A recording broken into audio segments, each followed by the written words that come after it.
I never saw the ocean until I was 19, and if I ever see it again, it'll be too goddamn soon. I was a child, coming out of the train, fresh from Amarillo, into San Diego in all her glory. The sight of it, all that water and the blind, crushing power of the surf filled me with dread. I'd seen water before. Lakes, plenty big, but that was nothing like this. I don't think I can describe what it was like that first time, and furthermore, I'm not sure I care to. You can imagine the state I was in when a few weeks later they gave me a rifle and put me on a boat. When I stopped vomiting up everything that I ate, I decided that I might not kill myself after all. Not being able to see the land, and that ceaseless, chaotic rocking of the waves. I remember thinking that the war had to be a step up from this. Kids can be so fucking stupid. I had such a giddy sense of glee when I first saw the island and its solid banks. They transferred us to a smaller boat in the middle of the night, just our undersized company with our rucksacks and rifles and not a word. We just took a ride right into it, just because they asked us to. The lieutenants herded us into our platoons on the decks and briefed us. The island had been lost. That was exactly how they put it. Somehow, in the grand plan for the Pacific, one tiny speck of Earth, only recently discovered and unmapped, had gotten lost in the shuffle. A singularly perfect clerical error was all it took. It was extremely unlikely, he stressed, that the Japanese had gotten hold of it, being so far east and south of their current borders.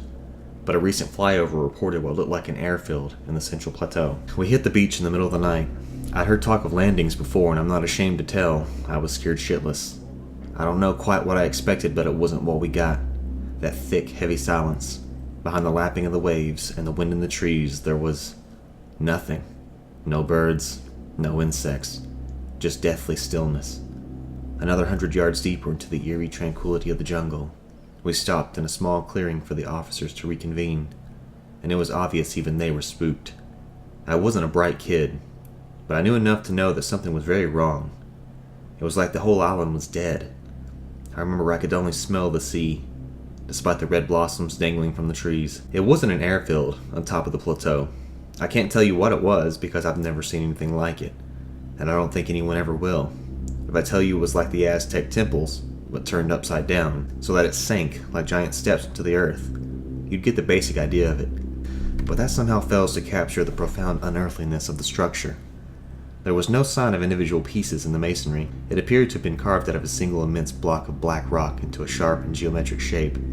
It was slick and perfectly smooth like obsidian, but it had no shine to it. It swallowed up even the moonlight, so that it was impossible to see how deep it went, or even focus your eyes on any one part of it, like it was one giant blind spot. Our platoon drew the honor of investigating the lower levels, so we descended the stairs as the rest of the company surrounded the plateau. We took the stairs slowly and carefully after the first man to touch one of the right angles slid his hands down to the bone, at odd intervals down the steps. There were several small stone rooms, simple, empty, hollow cubes of stone with one opening, facing the pit in the center.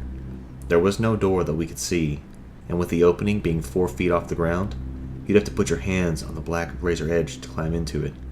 We circled the descending floors, shining our lights into each of the small structures. They contained the same featureless black walls and nothing else. No dust, no leaves. The whole monument was immaculate, as if the place was just built, but that couldn't be right. The whole structure felt incalculably old to me somehow, despite having no way to articulate the particular reasons. Down near the bottom, you could see that it simply sloped away into a darkness that swallowed the flashlights. We tossed first a button, and then a shell casing down to the pit, and waited in the unearthly silence. But no sounds returned. No one spoke. We simply turned away from the yawning abyss and continued our sweep of the bottom rung and the last of the small structures. The body in the back corner was almost invisible at first in the thick shadows, but the long spill of drying blood reflected the light off of our flashlights, and it led right to him. He was coiled tight, arms around his thighs, and his face tucked into his knees. You could see badly he was cut. His clothes open in ragged, bloody tatters to reveal pale skin and the bone beneath it. He may have been dressed in a Japanese uniform, but it had been reduced to ribbons. I only had a few seconds to look at him before we heard the first shots.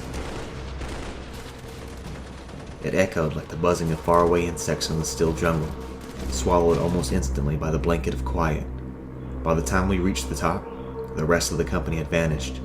There were shell casings on the ground, and the hot smell of gunpowder in the air, but they were gone. The trees were deathly quiet around, and there was not a trace of the nearly 50 other men that had come ashore with us. I could taste bile rising in my throat as panic threatened to cripple me. I felt crushed beneath the yawning pit and razor edges on one side, and the dead jungle and the pounding ocean on the other. The silence rang in my ears, and I struggled to still myself. They were just inside the jungle, waiting for us. They came out from between the trees with all the sound of a moth, simply sliding into our view. I can try to tell you what I saw, the same as I did to the army doc on the hospital ship when I first woke up, and again to half a dozen various other officers over the course of the following months. And you'll have the same reaction they did, that I was a dumb country rube suffering from heat stroke and exposure and trauma, that I was crazy.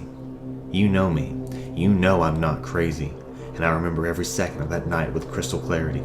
The first one that caught my eye, was wearing the skin of a Japanese soldier, all mottled with the belly distended from rot. The head drooped, useless and obscene on the shoulders, tongue swollen and eyes cloudy. I could see where it was coming apart at the ill-defined joints, with ragged holes in the dying flesh. At the bottom of each of these raw pits was blackness, deeper than the stones of the buildings, a darkness that seemed to churn and froth like an angry cloud. The thing moved suddenly, the head snapping and rolling backwards as it dashed towards us. I had my rifle clasped tightly in my hands, but it simply didn't occur to me to fire. All I could do was gape silently at the macabre sight bearing down on us, and think absurdly of my mother's marionettes. A gun went off beside me, and I turned to see a dozen more of the horrors darting silently in on us. Among them were a few more rotting and swollen forms, but the majority wore the same uniforms as us, and were pale, fresh, and soaked in blood. More bullets zipped through the air, and I saw the grisly things hit again and again, but they never slowed. I caught a glimpse of the first sergeant's vacant, glassy eyes as his head dangled limp from his shoulders. I saw the great ragged wound in his back, and the shuddering darkness that had inhabited his corpse when he leapt just past me without a sound, landing like a graceful predator onto the soldier beside me. The others around me began to drop in a silent dance of kinetic energy and blurred motion. I was on the track team in high school, and it could have got me to college. I didn't need an invitation, I just ran. I ran blind through the jungle, roaming in tree trunks. I ran until I saw the ocean, and it struck a new ringing note of terror in me. I don't remember actually deciding to swim, but when I turned back to the tree line, I saw one of the white and bloody things emerge, running on all fours, the hands splayed wide and the back contorted and cracked in an impossible angle. To this day, the mere thought of the ocean still brings on a cold sweat, but that night I let it embrace me. I let the tide drag me out to sea, if only to bring momentary relief from the impossible monolith and terrors on the island. The days I spent drifting offshore and blistering in the sun were a welcome release from the silent island. I never saw the war. They sent me home as soon as I recovered.